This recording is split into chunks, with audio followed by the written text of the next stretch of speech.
안녕하세요. 약사로 일하고 있는 40대 남자입니다. 여러분은 사람의 애착 형성 시기가 언제인지 아시나요? 평균적으로 생후 3개월에서 8개월 사이에 형성된다고 하네요. 그리고 가족에 대한 애착이 강한 제가 평생 애정은 고사하고 애증도 못 느끼는 단 한 사람이 있는데요. 아마 저는 저 시기 때부터 아버지를 미워했나 봅니다. 아버지는 정말 장점이라고는 하나 없는 인간이었어요. 가족들에게 다정한 것도 아니고 능력이 있는 것도 아니고 보고 배울 것이 있는 것도 아니었어요. 무엇보다 손버릇이 정말 안 좋았죠. 저와 동생은 초등학교 들어가기 전부터 이미 어머니가 아버지에게 짐승처럼 맞는 모습을 보고 자랐습니다. 추운 날 어머니가 보일러를 켜면 돈도 못 버는 게 낭비한다고 때리고 또 보일러를 끄면 서방 자다가 입 돌아가게 할 거냐고 하면서 때리던 그런 인간이었어요. 결혼은 사랑하는 사람들이 하는 거라는 걸 배운 나이에 저는 대체 왜 어머니가 아버지 같은 인간이랑 결혼을 했는지 의문이었죠. 하지만 그것보다 더 큰 의문은 그런 아버지와 헤어지지 않는 어머니였습니다. 심지어 저도 동생도 제발 헤어지라고 우리를 버리고 도망쳐도 좋으니 제발 아버지를 버리라고 해도 말입니다. 어머니는 그래도 너랑 지아 아버지인데 어떻게 버리냐. 아버지한테 그러는 거 아니다. 라는 속 터지는 소리를 하시며 미련하게 버티셨죠. 그리고 덧붙이시길 그래도 너희한테 손 안 대니 다행이다. 라고 하시더군요. 충격적이게도 이건 아버지를 향한 칭찬이자 아버지의 몇 없는 장점이었어요. 하지만 정말 날벌레의 더듬이만도 못한 장점도 오래가지 못했어요. 중학교에 올라가고 제가 남들보다 더 아픈 사춘기를 겪을 때쯤 점점 아버지의 말도 안 되는 권위에 도전을 하기 시작했어요. 어머니에게 손을 들려고 하면 그 사이에 끼어들어서 아버지를 죽일 듯이 노려보기 시작했고 어머니에게 다리를 들려고 하면 또 비집고 들어가 소리를 지르기 시작했으니까요. 하지만 저의 보잘것없는 반항과 용기는 집안의 평화는커녕 분위기를 더 살벌하게 만들었습니다. 어머니는 본인을 때리는 아버지가 아닌 저를 뜯어 말리셨어요. 너도 아버지한테 맞아서 눈에 멍들고 학교에 가고 싶냐고 하면서 말이죠. 그리고 그날 온몸이 멍투성인 채로 학교에 가는 게 이렇게 사는 것보다는 나을 것 같다라는 생각이 들었습니다.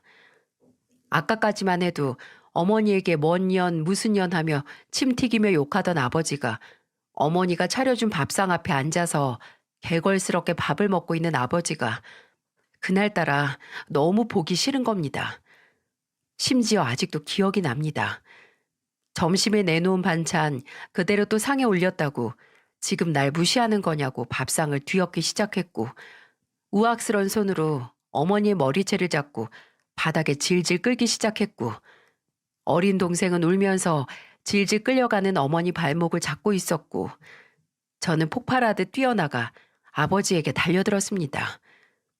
중학교 입학하면서 이미 아버지와 머리 위치가 같은 저는 쉽게 아버지의 멱살을 잡을 수 있었고 그대로 바닥으로 내팽겨치면서 소리를 질렀습니다.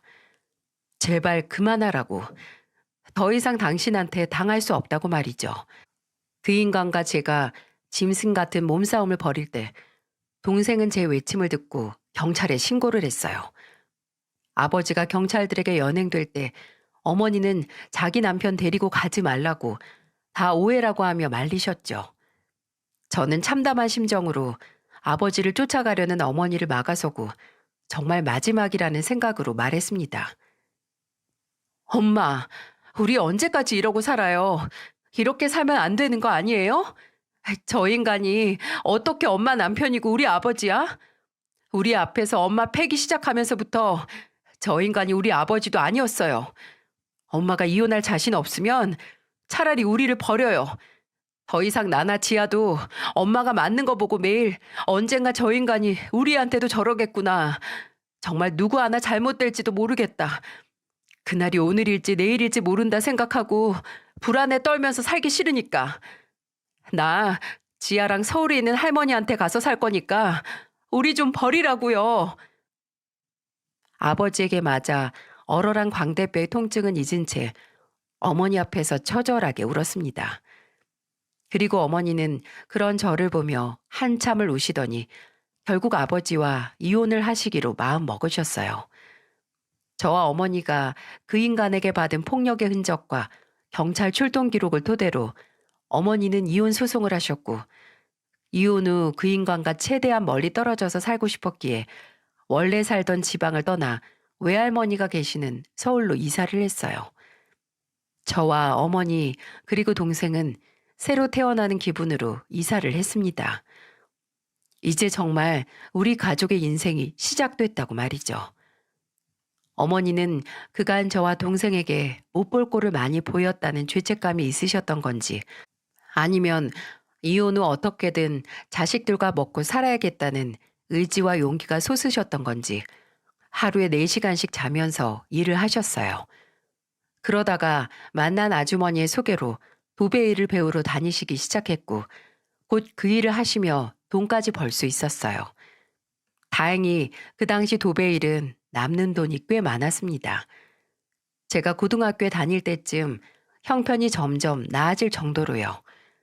솔직히 말하자면 저는 늘 어머니가 약하다고 생각을 했어요. 제 기억 속 어머니는 그 인간의 비위를 조금이라도 안 거스르기 위해서 눈치를 보거나 또 거스를까봐 맞으면서 신음소리를 삼키던 모습뿐이니까 말이죠. 그런데 그 이혼이라는 계기로 저희 어머니는 제게 누구보다 강하고 무너지지 않는 존재가 되셨어요. 이혼하고 7년이 지났을 때는 외할머니께서 암에 걸리셔서 저희 집으로 와서 사셨을 때도 어머니는 아침부터 저녁까지 도배 일을 하시고 저녁에 잠에 드시기 전까지 할머니 간병을 하실 정도로 책임감이 강한 분이었어요. 그저 그 인간의 폭언과 폭력에 꽃을 피우지 못했던 겁니다. 오랜 도배 일로 류마티스 관절염으로 독한 스테로이드 약을 먹으면서 버티시면서도 단 한 번도 저희에게 힘들다는 내색을 하시지 않았어요. 그리고 저는 늘 집에 굴러다니는 어머니의 약통과 할머니의 약봉지를 보고 자랐기에 그런 영향을 받아서 그런지 약사가 된 것 같기도 하네요. 제가 약사가 될 수 있게 동기부여가 되어준 가족에게 약사가 돼서 받은 첫 월급을 몽땅 바쳤고요. 어머니와 할머니께 70%, 동생에게 10%씩 말이죠. 저희 가족은 일상적인 행복이 얼마나 어렵고 값진 거라는 걸 알기에 매 순간 최선을 다했습니다. 의대는 못 가더라도 뭔가 어머니와 할머니 건강에 도움이 되고자 했기에 약대에 들어갔고, 동생은 가정폭력과 피해 가족들 일에 관심이 많았기에 사회복지학과에 들어가서 사회복지사가 됐습니다. 저희 가족은 지나간 과거가 힘들고 고통스러운 만큼 저희 가족은 서로에게 애틋했네요. 그래서 그런지 연애와 결혼이란 건 제가 처음으로 저만을 위해서 선택한 것들 중에 하나였던 것 같아요. 그 당시 저는 대학 병원 앞에 있는 대형 약국의 약사였고, 같이 일하던 다른 동료 약사가 제게 여자를 한 명 소개시켜 줬어요. 저보다 3살 연하의 유치원 교사인 여자라고 하더군요. 약대 6년에 군대 2년, 20대 시절 물론 여자를 만나보긴 했지만 진지한 연애는 못 해본 제게는 그 여자처럼 밝고 적극적인 성격의 사람이 잘 어울릴 거라고, 꼭 잘 됐으면 좋겠다라고 하며 소개시켜 줬습니다.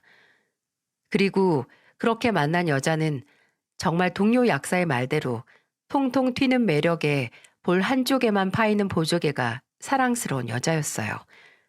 유치원 교사라서 그런지 말투가 정말 다정하고 조곤조곤 사랑스러운데, 막상 진지하게 만나면 그런 반전 매력이 없을 정도로 재미있고 유쾌한 성격의 소유자였죠. 저희는 2년의 연애를 했고 선선한 늦여름에 결혼을 했습니다. 사실 아내와의 진지한 관계를 결심하게 된 건 부끄럽지만 연애를 시작한 완전 극초기였어요. 사귀는 사이가 되기 전에 저희 할머니께서 병원에서 한 번의 고비가 있으셨거든요. 그때는 정말 목숨이 왔다 갔다 할 정도의 고비라서 병원에서도 가까운 가족들을 불러야 한다고 할 정도였습니다.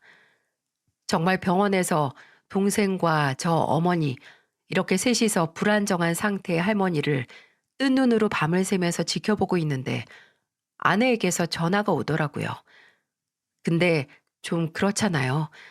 아직 진지한 관계는 고사하고 사귄 지 얼마 되지도 않았는데 가족이 위독해서 병원이라고 하기에는.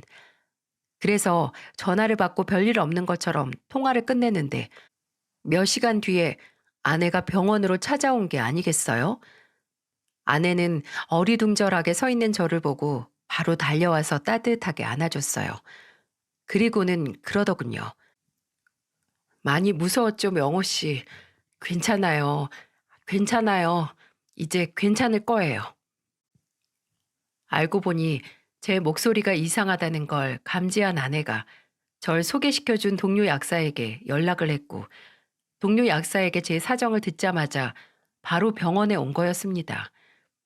그때 커다란 제 몸을 감싸주던 아내의 품이 어찌나 따뜻하고 안정적이던지, 어머니와 동생 앞에서도 울지 않았던 제가 정말 할머니를 이대로 떠나보낼 수도 있다는 생각에 바로 눈물을 터뜨릴 만큼 포근했어요. 결혼하고 몇 년 뒤 할머니가 돌아가시던 날, 아내는 그날과 같은 온도로 저를 위로해 주었어요. 3일 내내 저와 함께 잠도 안 자며 할머니의 빈소를 지켰고, 제가 조문객을 맞이하다가 한 번씩 울음이 터질 것 같을 때마다 어떻게 알곤 달려와 제 손을 힘껏 잡아주었어요. 아내는 저뿐만 아니라 제 가족에게도 지극정성이었네요. 동생이 사회복지사 일을 하면서 좋은 기회로 이직을 할 기회가 찾아왔거든요. 늘 일해보고 싶었던 곳이라고 했는데 단 한 가지 문제가 있다면 이직을 하기 전 3주간 교육을 받아야 하고 실습을 할 곳이 강원도에 있다는 거였습니다. 근데 제 아내의 고향이 강원도거든요. 아내는 제 동생 소식을 듣더니 흔쾌히 먼저 말을 꺼내더군요. 본인 부모님 댁에서 지내게 하자고요. 아내와 형님이 쓰던 방도 그대로 남아있으니 불편하지 않을 거라고요. 제가 그래도 장모님과 장인어른이 불편해하시지 않을까 걱정하니까 웃으면서 이렇게 말했습니다. 오히려 좋아하실걸? 막내딸 결혼하고 적적하셨을 텐데 아가씨가 가면 매일 고기 파티 열어주실 정도로 좋아하실 거야. 실제로 동생은 연수받으면서 처가에서 신세를 지는 동안 5kg 늘어서 왔네요. 강원도에서 큰 소고기집을 하시는 장모님과 장인어른은 사돈 처녀가 온다는 소식에 아내가 쓰던 방까지 싹 청소를 하고 침구를 새로 사 두실 정도로 환영을 해주셨고, 정말 매일같이 배부르다 못해 터질 정도로 끼니를 챙겨주셨다고 해요. 아내도 혹시 아가씨가 처음 간 곳에서 불편할까 일주일에 한 번씩 가서 잘 있나 확인도 했고요. 또 아내는 저희 어머니에게도 제가 미처 생각하지도 못한 부분까지 다방면으로 생각해서 잘 해드렸어요.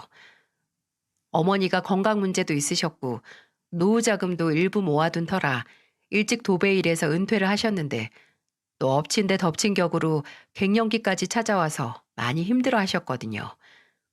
또 어머니는 두통이나 열감같이 신체적인 반응보다도 예전보다 예민해진 성격과 본인도 모르게 치밀어 오르는 화 때문에 더 힘들어 하셨죠. 간혹 아들인 저도 가끔씩 보이는 어머니의 욱하는 모습에 놀랄 정도였어요. 어머니도 본인의 달라지는 모습에 놀라셔서 종종 예민하게 반응하실 때나 화가 툭툭 튀어나온 다음에는 꼭 사과를 하셨죠. 물론 저나 동생은 괜찮다, 어머니 때문이 아니다라고 하며 넘어갔지만 누구보다 어머니께 위로가 되고 도움이 됐던 건 바로 아내였습니다. 아내는 아예 어머니 안에 갇혀 있는 화를 끄집어냈어요. 한 번은 어머니가 저와 아내를 부르셔서 식사를 하다가 발이 주방 구석에 쌓여있던 고구마 박스에 걸려서 들고 계시던 접시를 떨어뜨리셨거든요. 어머니가 그때 또 욱하셔서 성질을 팍 내시면서 발로 고구마 박스를 걷어차셨어요. 근데 그 무거운 고구마 박스가 밀릴 수가 없었죠. 근데 그때 아내가 오더니 양팔로 고구마 박스를 굴려서 내동댕이 쳤습니다. 그리고 말했어요. 어머니, 이제 화가 날 때마다 그 화가 어머니 속 안에서 바닥 날 때까지 내버리세요. 호르몬 문제라고 해도 어쨌든 그 화도 어머니가 그간 참고 눌러왔던 감정이 축적됐던 걸 거예요. 그냥 이 김에 다 쏟아내 버리세요. 네? 아마 동생과 저는 그저 지나가겠지 하고 저희 딴에는 어머니를 배려하는 차원에서 어머니의 화를 모른 척하고 지나갔는데 어머니에게는 오히려 아내처럼 본인의 화를 알아주고 공감도 해주는 게 많은 위로가 되셨나 봐요. 지금 생각해보면 왜 아니겠습니까?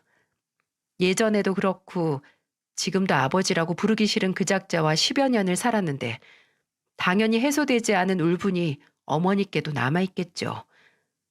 그 후로 아내는 저보다도 더 많이 어머니를 찾아가서 어머니 이야기를 한바탕 들어주고 오곤 했습니다. 제가 아내에게 당신이 어머니의 말을 다 들어줄 필요 없다고 나나 내 동생이 들으면 된다고 했을 때 아내가 제게 해준 얘기 때문에 적잖이 충격과 함께 감동을 받았던 게 기억이 나네요. 아무리 당신이나 아가씨가 아버지를 미워하고 평생 안 보고 살 수 있다고 해도 부모 중 한 명이 다른 한 명 욕하는 거 듣는 게 자식 입장에서 그렇게 달가운 일이 아니야.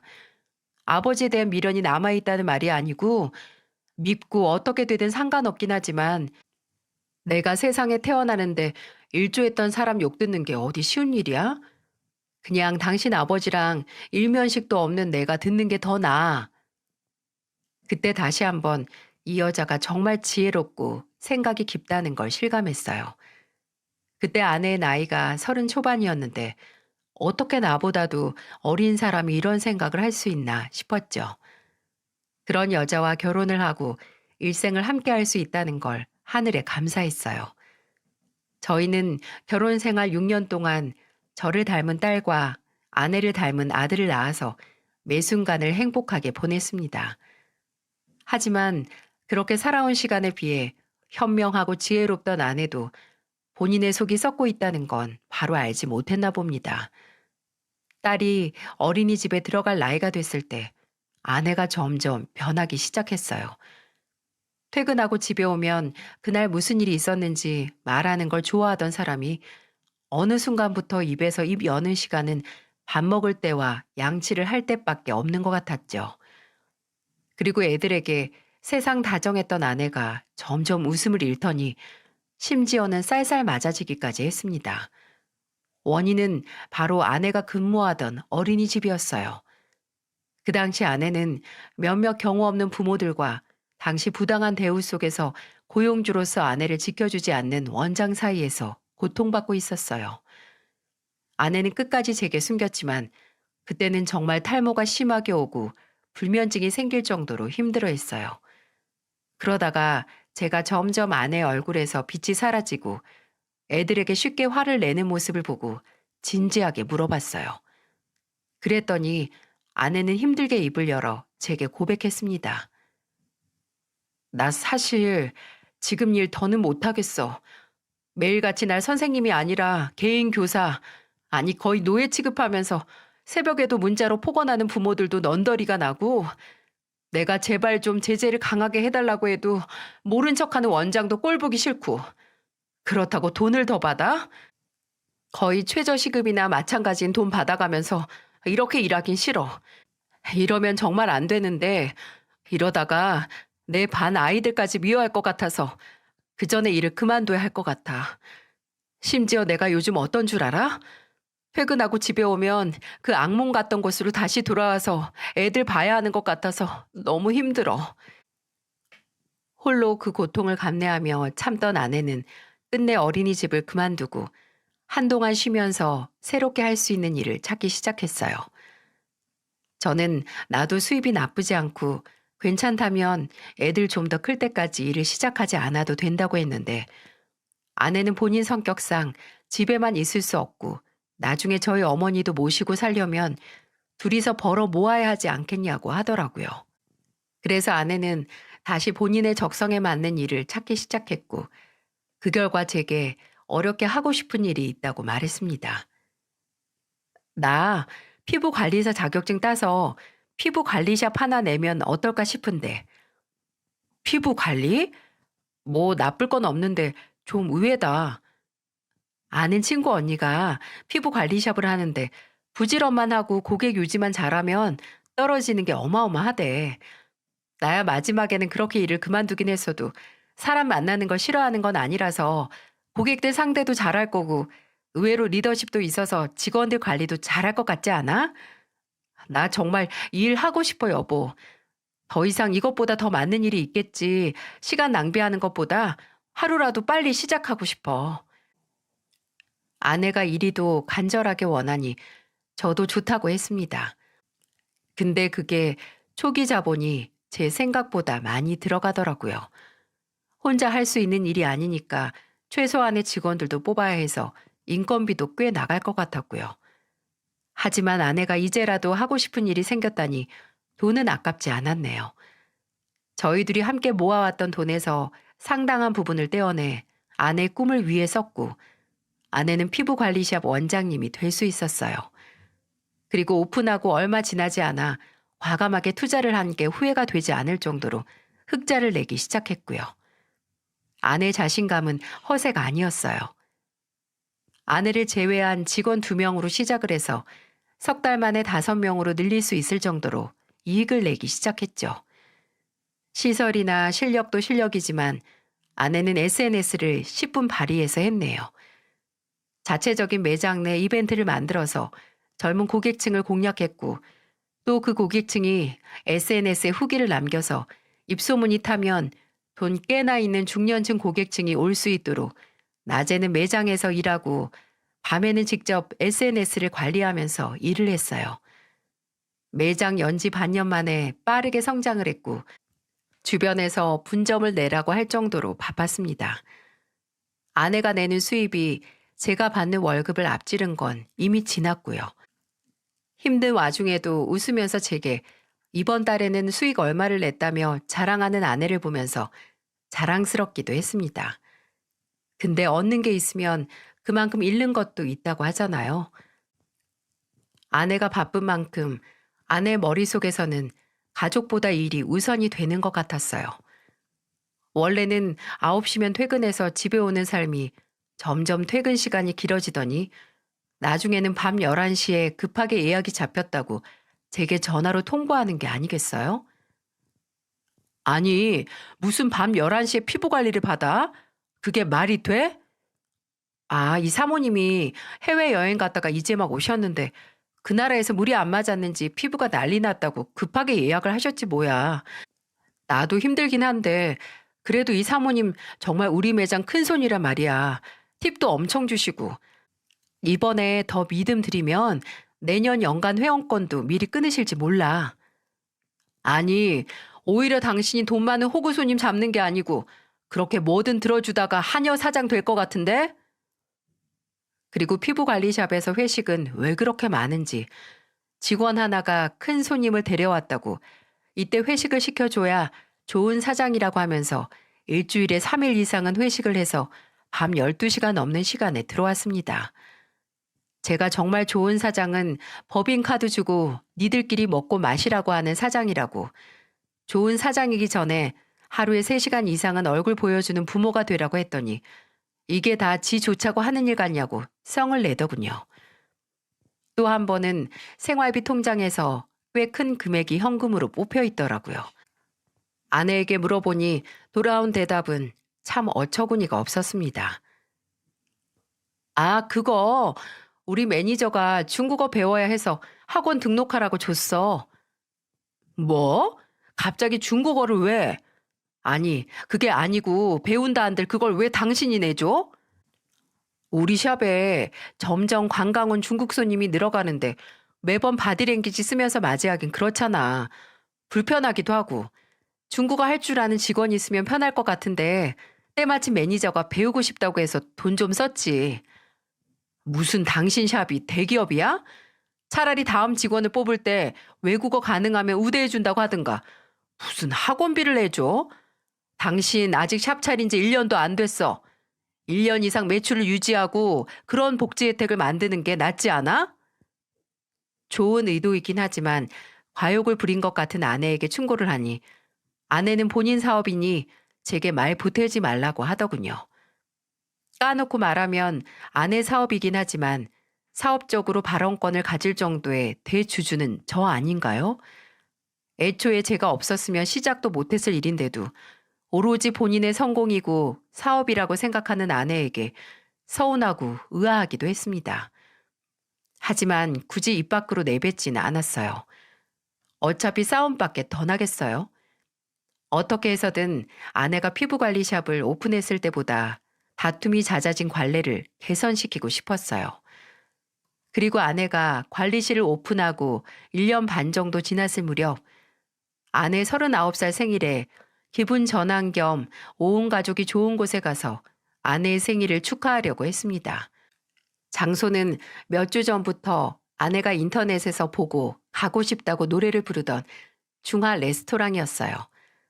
그동안 아내도 저도 바빠서 가지 못했는데 아내가 포기를 한 건지 기분이 상한 건지 하고 싶다는 말을 뚝 그쳤던 곳이었죠.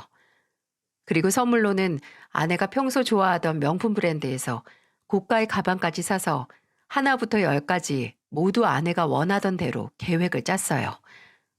그리고 계획은 순조롭게 진행됐습니다. 처음 아내에게 생일 파티 장소를 말했을 때 갑자기 꺼낸 생일 파티 계획에 당황을 하긴 했지만 이내 좋다고 했죠. 퇴근 후 레스토랑에 도착해서 예약한 방에서 아내를 기다리던 어머니와 애들을 보고도 정말 깨악하고 소리를 칠 정도로 좋아하더군요. 그 모습을 보고 순간 예전에 좋았던 때로 돌아간 것 같았네요. 아내도 한창 식사를 하다가 제 손을 꼭 잡더니 고마워 여보. 나 지금 진짜 행복하다. 내가 사랑하는 사람들 틈에서 이렇게 태어나줘서 고맙다는 축하도 받고 더 이상 바랄 게 뭐가 있겠어. 라고 했을 때는 정말이지 제 계획이 성공했다고 생각을 했어요. 아니 그런 줄만 알았습니다. 그날 점심에 먹었던 제육볶음이 제 속에서 꾸룩거리며 탈을 내기 전까지 말이죠. 안 그래도 좀 싸르르하게 아프던 배가 기름진 중식 요리까지 코스로 먹으니 기었고 탈이 나더라고요. 그래서 밥을 먹던 도중 급하게 일어나서 식당 화장실에 달려갔죠. 볼일을 시원하게 보고 옷을 정리하는데 그때 제가 탈이 나지 않았더라면 그 화장실에 그 순간 가지 않았더라면 과연 이 사연을 보내고 있는 현재 제 상황은 어떻게 달랐을까요? 아직 제가 칸에서 나가지 않았을 때 화장실 안쪽으로 발자국 소리와 함께 젊은 남자 2명의 목소리가 들리기 시작했어요. 대화 내용으로 봐선 식당 직원들 같았어요. 내가 긴가민가 했는데 맞더라니까. 기억 안 나? 저번 주 화요일 진수 너 수진이 누나랑 타임 바꿔서 출근했었잖아. 아 그때 근데 하루에 오는 손님이 몇 명인데 하도 봐서 사람 얼굴 구분 안 가. 그냥 별일 없이 조용히 먹고 가는 손님은 당연히 기억에 안 남지. 근데 그 여자는 조용히 먹고 간 게 아니니까 그러지. 왜 그때 맨뷰샤에 기름이 많다. 후기에서 본 사진보다 작다. 엄청 진상 부리고 간 여자 있잖아. 그때 같이 온 남자랑 오늘 같이 온 남편이 이름 부르는 거 들었는데 같은 사람이야. 뭐 해나인가 뭔가? 아, 그 여자. 와, 나도 그 여자 기억은 하는데 못 알아보겠던데? 강영민 기억력 대단하네. 화장이 진해져서 그래, 화장이. 지 내연남이랑 남편 앞에서 하는 화장이 다르다 이거지. 와, 근데 어떻게 바람난 남자랑 왔던 식당을 며칠 만에 또다시 오냐? 제정신인가? 테이블 어디야? 룸에 있어? 몇 번 방? 3번 방. 복도 제일 끝에. 어? 거기 애들도 있지 않았어? 내가 그 방 애들용 하이체어도 세팅해 놨는데. 둘이더라, 둘. 아우, 그러니까 더 역겹다는 거지. 저런 거 보면 진짜 결혼하기 싫어진다. 가서 남편 되는 사람한테 몰래 확 말해버릴까? 당신 아내가 며칠 전에 불륜남이랑 같이 왔었다고. 이 대화가 왜 머리를 강타했는지 눈치 빠른 구독자 여러분은 이미 감이 오시죠?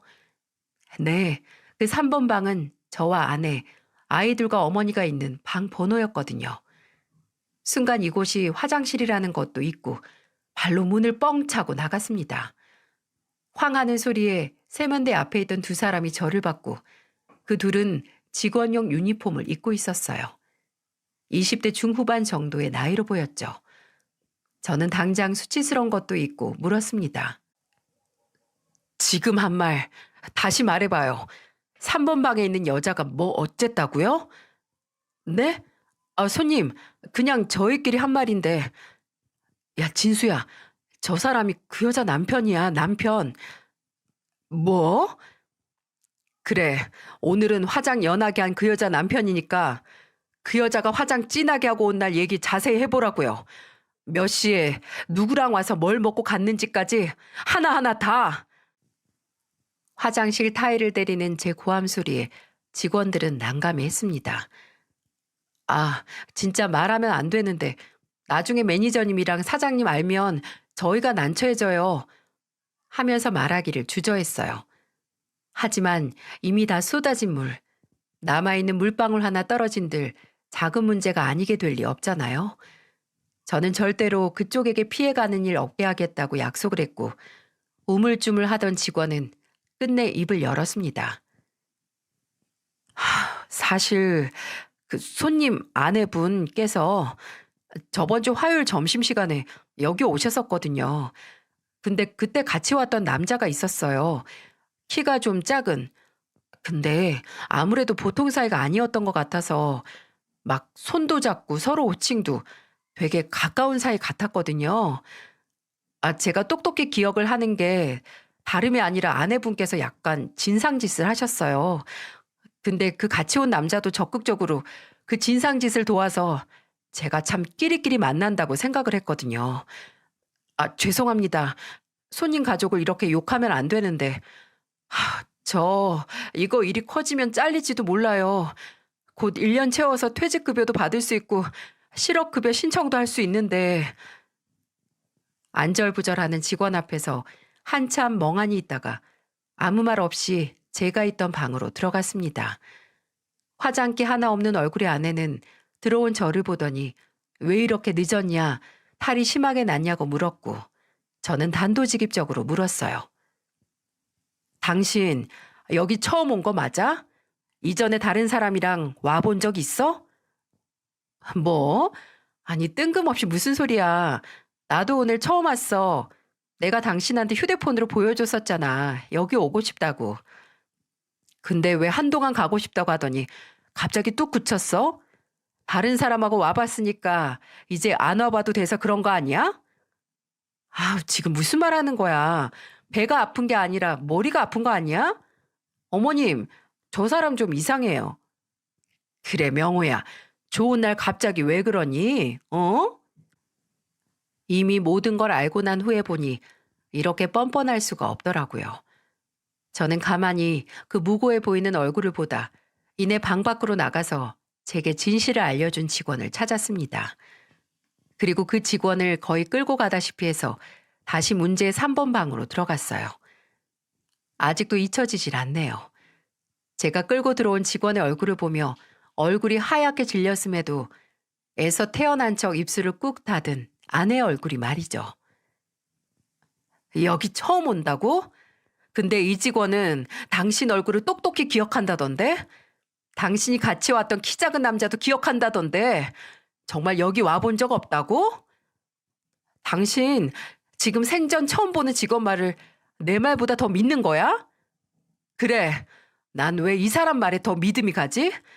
나도 그 키 작은 남자도 당신을 해나라고 불렀다는데 저기 말 좀 해봐요.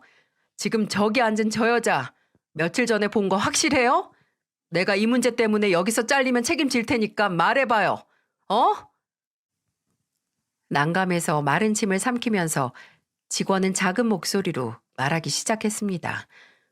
그날 아내가 입었던 옷부터 앉았던 테이블, 시켰던 음식, 그리고 그 키 작은 남자와 손을 잡는 모습, 서로 음식을 먹여주던 것도 봤다고 말이죠. 줄줄줄 나오는 증언에 아내의 얼굴은 삽시간에 빨개졌고 저희 어머니는 고개를 들지 못하셨어요. 아, 그리고 오늘 메고 온 가방도 그날 똑같은 거 들고 왔던 것 같은데? 뭐가 똑같아, 뭐가? 내가 그 여자라는 증거가 어디 있냐고. 당신 진짜 웃긴 사람이네. 여긴 직원들이 뒤에서 사실 확인도 안 된 손님 얘기 막 떠들어도 돼요? 직원 교육을 어떻게 시킨 거야? 당신도 집에 오자마자 하는 얘기가 당신이 만난 돈 많은 진상들 얘기뿐이잖아.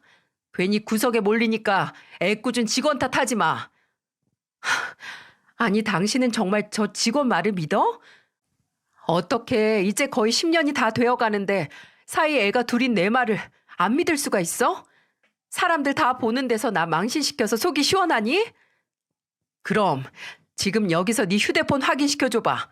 그렇게 당당하면 여기서 까보라고. 봐서 그 남자 흔적이 하나도 없으면 당신 말 믿어줄게. 제가 한쪽 손을 아내에게 내밀며 말하니 아내가 어떻게 했는지 아세요? 제가 달라고 하던 휴대폰을 들고 그대로 튀었습니다. 싸움 소리에 저희가 있던 방 앞에 와 있던 구경꾼들을 밀치고 레스토랑을 떠났습니다. 그 행동이 본인의 잘못을 인정한 꼴이 된 거죠. 근데 오히려 그렇게 아내가 급하게 도망친 게 제게는 행운 아닌 행운이 됐네요. 그날 레스토랑까지 아내 차를 타고 갔는데 키는 제가 가지고 있었거든요. 저는 아내가 놓고 간 차에서 저는 블랙박스 영상을 건질 수 있었고 두 연놈이 차 안에서 나눈 대화와 며칠 동안의 동선을 구할 수 있었어요. 그리고 아내가 마치 타조처럼 숨어 집에 안 들어오는 기간 동안 흥신소에 의뢰해서 결정적인 증거를 찾았어요. 그때 처음으로 제 아내가 정말 멍청하다고 생각을 했어요. 제게 이미 걸려놓고 좀 며칠 동안은 본인의 외도 상대를 안 만나야 하는 거 아닌가요?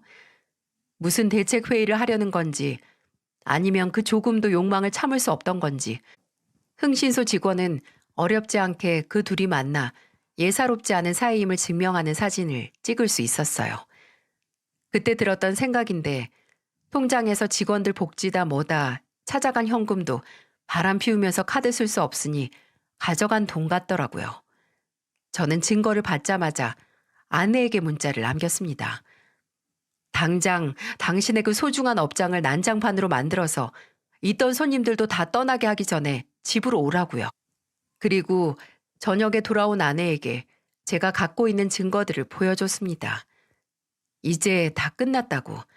네가 숨을 곳은 없다는 의미로 말이죠. 근데 달싹거리는 아내 입에서 나온 말이 더 가관이었어요. 송혜나 대단하네. 성공한 샵 원장님이라서 이제 남편 하나로는 만족이 안 되나 봐? 그 남자 세무사더라? 심지어 그 새끼 장인도 업계에서 유명한 세무사라서 지금 그 사무실에서 일한다며? 우리 마누라 능력도 좋아. 약사로는 좀 모자른 것 같으니까 세무사도 만나고 다음에는 뭐 변호사, 판사, 검사, 의사 다 나오겠다. 그 사람 우리 샵 단골 손님이야. 오자마자 연간 회원권도 끊고 본인 지인들까지 소개해주는 진짜 도움 많이 되는 손님이라서 그날 갔던 곳에서 밥 한 끼만 먹은 거야. 정말 당신이 생각하는 그런 사이 아니야. 아, 넌 단골 손님이면 음식도 먹여주고 손도 잡고 그래? 내가 지금까지 잘못 알고 있었나? 그냥 일반 피부관리실이 아닌 거야? 나, 네 차 블랙박스 영상도 있어. 멍청하게 굴지 말고 생각 잘하고 말해라. 그래, 알았어. 알았어. 당신 말이 다 맞는데 나도 다 거짓말은 아니야. 진짜 우리 샵 손님은 맞아. 그렇게 만났어. 근데 절대로 당신이 생각하는 것처럼 깊은 사이 아니야. 그냥 내가 가게 오픈하고 처음이 좀 힘들고 외로웠는데 처음으로 연간 회원된 사람이 그 사람이었고 그래서 다른 손님들보다 가까웠던 건 사실이야. 근데 진짜 그뿐이야. 어? 제발 나 좀 믿어줘. 아, 거긴 회원권 끊으면 원장이랑 데이트도 할 수 있게 해주나요? 대단한 데서 일하시네. 그 새끼도 세무사라 그런가 계산 확실하고. 아주 믿을 만한 사람이라고 장인 사무실에 말해줘야겠어. 아, 아니야. 아, 제발 그러지 마, 여보. 내가 잘못했어. 다 내 탓이야. 내가 너무 힘들어서 잠시 미쳤었나 봐. 다 내 잘못이니까 제발 그 사람한테 피해만 가게 하지 말아줘. 부탁이야. 야, 참 절절한 사랑이다. 왜 점점 멍청해지지? 내 앞에서 그 새끼 감싸는 게 지금 정상이라고 생각해? 이 정도로 사람이 멍청하고 사리분별을 못해야 바람을 피우는 건지. 너 지금 나랑 우리 애들 기만한 거야. 우리 가족이 지금까지 쌓아올린 시간을 당신이 그 새끼랑 엮이면서 모조리 기만하고 배신한 거라고. 알아? 무서운 줄도 모르고 정말 제정신이 아닌 건지 제 앞에서 지 내연남 편을 드는 아내에게 분개하며 고함을 치는데 방문이 열리면서 손을 잡은 딸과 아들이 쓱 들어오더군요. 애들은 저와 아내에게 아빠, 엄마, 왜 싸워? 우리가 뭐 잘못해서 싸우는 거야? 라고 물었고 끝내 애들 앞에서 아빠, 바람이 뭐야? 라는 말까지 나와서 제가 지금 여기서 뭘 하고 있나 생각이 들었어요. 손을 잡고 싸우는 부모 눈치를 보는 딸과 아들이 과거 저와 동생을 보는 것만 같아서 가슴이 사무치게 미안했어요. 더 이상 애들 앞에서 추한 꼴 보이지 말고 빠른 시일 안에 이 일을 마무리 지어야겠다. 그런 생각이 들었습니다. 어떤 사람들은 이 순간에 폭력을 썼을 수도 있겠죠. 제 아버지처럼 말입니다. 하지만 저는 그 인간과 다르기에 다른 반응으로 대응을 하기로 했어요. 애들을 달래고 재운 뒤에 다시 안방으로 돌아와 아내에게 말했어요. 지금 너랑 나랑 이렇게 싸워서 뭐 하겠어? 우리 애가 둘이야. 당신 잘못으로 헤어지기엔 이미 지나온 길이 너무 멀고 나도 이혼 가정에서 자라서 자식 입장에서 얼마나 외롭고 허전한지 알아서 우리 애들은 그 아픔 모르고 자랐으면 좋겠어. 사람이니까 당연히 실수도 잘못도 하는 거라고 생각해. 근데 적어도 진실 앞에서 솔직하고 사과를 깔끔하게 해야 청산받을 수 있는 거 아니야? 책임 있는 사람 다 그 남자 데려와. 데려와서 내 앞에서 정식으로 사과해. 거기서 내가 진정성을 조금이라도 본다면 당신이나 그 새끼나 용서할 테니까. 당신이랑 이혼도 안 할 거고 그 새끼 찾아가지도 않을 거야. 제 말에 아내는 눈물이 가득 맺힌 눈을 동그랗게 뜨고 정말? 정말 그러면 없던 일로 할 거야? 라고 골백 번을 물었고 저는 맹세한다고 말했어요. 근데 뭐 제 아내도 결혼식장에서 100명이 넘는 사람들 앞에서 했던 영원토록 저를 사랑하겠다는 맹세를 어겼으니 저도 한 번쯤은 그 맹세를 어겨도 되겠죠? 제 앞에서 두 짐승이 용서를 빚는 날과 장소를 잡았고 저는 약속 시간 15분 전에 약속 장소인 카페에 먼저가 기다렸습니다. 먼저 가서 앞으로 있을 모든 대화를 녹화할 휴대폰을 설치해야 했거든요. 그렇습니다. 저는 그날 짐승들이 제 앞에서 낱낱이 죄를 시인하고 용서를 구하는 모습을 녹화하려고 했어요. 그리고 그 영상이 본인들의 인생을 망하게 만들 생각이었습니다. 둘이서 같이 만나서 왔는지 카페에 같이 들어오더라고요. 쭈뼛쭈뼛 다가와 앉은 두 짐승은 제 눈을 똑바로 바라보지도 못하고 다짜고짜 무조건적으로 용서를 빌더군요. 심지어 그 남자는 저를 회유하기까지 하려고 했습니다. 저를 아주 깎듯이 선생님이라고 불러서 헛웃음이 날 뻔했네요. 저도 결혼을 한 유부남인지라 선생님께서 얼마나 화가 나시고 속상하신지 다 이해합니다. 근데 정말 걱정하실 정도로 저희가 깊은 관계도 아니고 그냥 서로 외롭고 그래서 동시에 어리석은 일 저지른 거니까 부디 너그러이 용서해 주시길 바랍니다. 정말 너무 죄송합니다. 제가 선생님께서 겪은 정신적인 피해와 자녀분들이 조금이나마 더 편하게 살 수 있도록 소송을 안 하셔도 위자료까지 지급하겠습니다. 그 대신 제발 이 일이 밖으로 새어나가지 않게 부탁드릴게요. 그 새끼는 제게 3천만 원이라는 일종의 합의금을 제시했어요. 아니, 이렇게 잃을 게 많은 분께서 왜 그리 멍청하고 더러운 짓을 저질렀는지 아직도 이해가 가지 않네요. 저는 세상 차분하고 너그러운 표정으로 말했습니다. 내가 이렇게 그냥 넘어가면 너무 억울하고 또 혼자 상상하면서 앓을까봐 묻는 건데 어디서 어떻게 만났는지 어떻게 관계가 발전을 했는지 말을 해봐요. 어떻게 해서든 용서를 받은 후에 이 상황에서 벗어나고 싶었는지 그때부터 지들의 러브 스토리를 줄줄줄 다 말하더군요. 그 모든 말들이 제가 옆 테이블에 숨겨둔 휴대폰에 그대로 녹화되는지도 모르고 말이죠. 아내와 주로 어디서 만났다는 말까지 하던 남자는 슬쩍 제 눈치를 보더니 덧붙였습니다. 저, 선생님, 이 정도까지 다 솔직하게 말했으니까 이제 용서를... 아, 그럼요. 용서할게요. 당신이나 이 사람이나 둘 다. 정말 감사합니다. 이제 정말 이런 일 절대 없을 겁니다. 여보, 고마워. 진짜 어려운 결정했어. 맞아. 어려웠지. 근데 이건 쉬웠어. 그렇게 말하면서 저는 옆 테이블에 있던 제 휴대폰을 들어보였습니다. 그리고 계속해서 녹화 중인 화면을 보여줬어요. 지능이 모자란 인간들이 불륜을 한다는 게 맞는 말인가 봐. 대체 무슨 생각으로 내 앞에서 이렇게 솔직한 거야? 너나 이 새끼나 진짜 어디 가서 IQ 검사라도 한번 받아봐. 여보, 왜 그런 걸 찍어? 용서해 준다며. 그래, 용서해. 용서하는데 잊을 생각은 없어. 그 전에 이걸로 할 일도 있고. 그리고 아마 그 일이 너나 이 새끼한테는 그리 좋은 일은 아닐 거야. 가정 파탄 낸 모질이들끼리 손잡고 각오하는 게 좋을 거야. 제가 그렇게 말하고 자리를 뜨려고 하자 아내와 그 새끼는 저를 미친 듯이 붙잡았어요. 그 새끼는 심지어 울기까지 했어요. 제 바지가랑이를 붙잡고요. 다 큰 중년의 남자가 매달려 눈물 콧물 다 빼는 모습은 그리 보기 좋지 않더라고요. 근데 그 새끼 장인어른 되는 분이 영상을 다 확인하기도 전에 시근덕거리면서 이 망할 자식이 라고 분개하는 모습은 헉 보기 좋았습니다. 저는 이혼 소송을 하기 전에 그 새끼 장인어른이 하는 세무사 사무실에 찾아갔어요. 대표님을 만나 그분 사위 되는 사람에 대해 이야기를 할 게 있다고 하자 바로 만날 수 있었습니다. 그때 바로 그 새끼를 향한 장인어른의 신임이 먼지 한 톨보다도 가볍다는 걸 알 수 있었네요.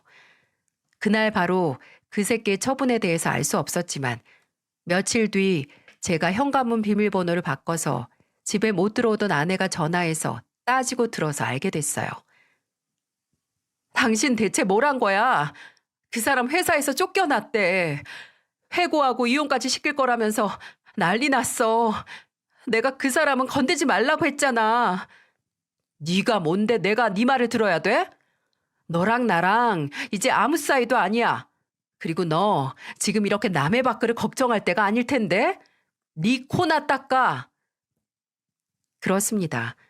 저는 아내, 아니 그 여자의 몰락을 위해 생전 처음 화력이 좋은 지역 맘카페까지 가입을 했어요. 그리고 그 지역에서 몇 년 전 오픈한 피부관리샵 원장에 대해 폭로를 하는 글을 기고했습니다. 애가 둘인데 남편이 차려준 거나 마찬가지인 가게에서 손님하고 눈 맞은 더러운 여자이니 부디 여러분의 피부를 그 더러운 여자에게서 지키고 싶다면 가지 말라고 말입니다. 이 글은 사실 이틀 뒤에 지워졌어요. 제가 지운 게 아니라 인터넷 커뮤니티에서 익명으로 신고를 여러 번 받거나 고객센터로 신고가 들어간 글은 지워질 수도 있는데 그 여자인가 그 남자가 아주 미친 듯이 아이디를 돌려가며 신고를 했나 보더라고요. 하지만 마침내 지워졌어도 소용없었어요. 제가 마지막에 확인했을 때는 이미 댓글이 300개나 넘어가고 있었고 심지어 이미 그 여자의 피부관리샵 신상이 모음으로 밝혀졌기에 아쉬울 거 하나 없었네요. 아내가 제게서 가장 소중한 행복한 가정을 빼앗아 갔으니 저는 아내가 아끼는 사업장을 빼앗은 격이었죠. 확실히 아내는 이혼 소송 막바지에 가게를 접었습니다. 제가 기고한 글 때문인지 뭔지 손님도 뚝 끊겼고 제게 위자료 소송까지 걸려 있어서 제 변호사를 통해 급히 합의 이혼을 하자는 제안을 했어요. 목마른 놈이 우물 파는 거죠. 하지만 제가 합의 이혼을 하게 된 건 절박한 아내를 봐서가 아니라 제게 찾아온 장인어른 때문이었습니다. 사람이 선하고 우직하기 그지없고 늘 자신만만하던 장인어른이 제 앞에서 고개도 못 드시고 딸의 잘못에 대한 용서를 비시는데 그만큼 슬픈 장면은 제 생에 본 적이 없었습니다. 박서방, 내가 면모가 없네. 정말 뭐라 할 말이. 내가 미안하네. 해나 그건 내가 밧줄에 묶어서라도 고향으로 끌고 가서 2번 다시 자네나 애들 앞에 나타나지 않게 할게. 앞으로 그저 우리 손주들, 엄마 잘못 만난 불쌍한 내 손주들만 잘 키워주게. 그리고 제게 따로 3천만 원의 위로금을 주셨어요. 아마 그건 저를 위한 게 아니라 제 아이들의 미래를 위한 돈이겠죠. 그 만남 후에 저는 전 아내와 합의 이혼을 선택했고 아내에게서 합의된 위자료와 또 그 상간남에게서도 위자료를 받을 수 있었습니다. 전 아내는 정말 장인어른이 끌고 강원도로 갔는지 달에 한 번씩 양육비만 오고 있고 정말 저나 애들 앞에 나타난 적은 없었어요. 참 생각이 많아집니다. 본인 자식이나 동시에 남의 자식에게까지도 책임감을 보이는 장인어른에게서 태어나 그분을 보고 자란 전 아내는 쉽게 지 가족을 배신하는 인간으로 자라고 정말 인간 같지도 않은 아버지에게서 자란 저는 뭐 훌륭한 건 아니지만 그래도 남을 해하는 짓은 그 무엇이든 먼저 하지 않는 상식적인 인간으로 자라났으니 말이죠.